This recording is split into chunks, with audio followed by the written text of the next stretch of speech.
When it comes to the academic training that journalists get today, uh, what do you think's been gained most by that?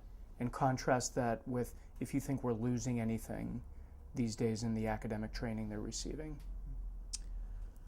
Um, I I'll answer that this way. I think the biggest challenge is to train young journalists for this new time.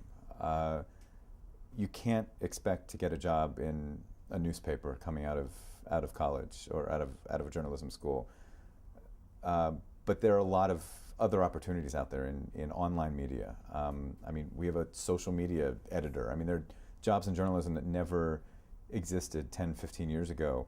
So I think one of the big challenges is making sure that students are being trained in all of these new fields so they don't come out and just have the training to go to a newspaper job. And if they don't get that newspaper job, they're sort of lost. But at the same time, it's training young, up and coming journalists for the new world while still respecting all the fundamentals that have been so integral to this profession, and it was why I fell in love with this profession. It's realizing that you have the power to hold people accountable. Knowing that you have to be fair and accurate, knowing that you can't print or go with a story until you are confident that you have everything right 100%.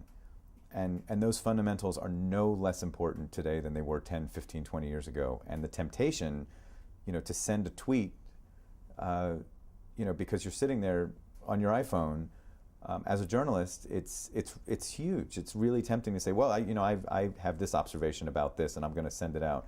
It's still your name, it's still your news organization, it's still your reputation. And even though it's 110 words, 110 characters in a tweet, it's as important as ever to understand the responsibility you have. And so that's the right balance. And at Penn State, hearing from the dean about a class on traditions and principles makes me really happy, because I feel like that's the component that needs to still be taught, while also preparing young people for the reality of this crazy new world.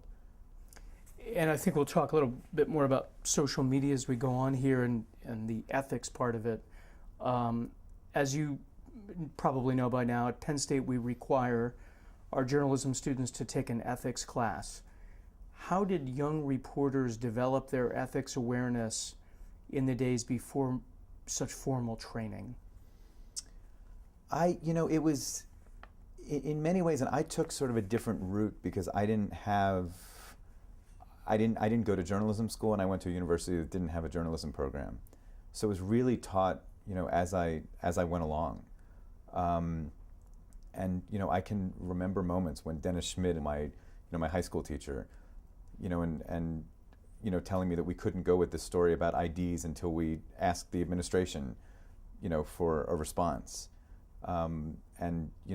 Being balanced, being fair, getting both sides. And then, in college, I got a taste of politics. And when I was on the Harvard Crimson, we would cover the New Hampshire primaries. And, I was a sophomore doing that. And the seniors, would teach me about balance and teach me about, taking your own political bias, other biases out of your reporting altogether. So it was really, learning on the fly in many ways and being mentored by other people in the newsroom. I can't say that one is better than the other, having formal ethics training versus learning in the newsroom. But I would say if you go into journalism and you haven't had the formal ethics training, make sure it's a subject that you bring up on day one with the people who are mentoring you. Exactly. Do you think it's important for a news organization to have an ethical mission statement or a credo? And should formal ethics training be provided for your staff? I think it's absolutely important. I think it's up to every news organization to decide the best way to go about it.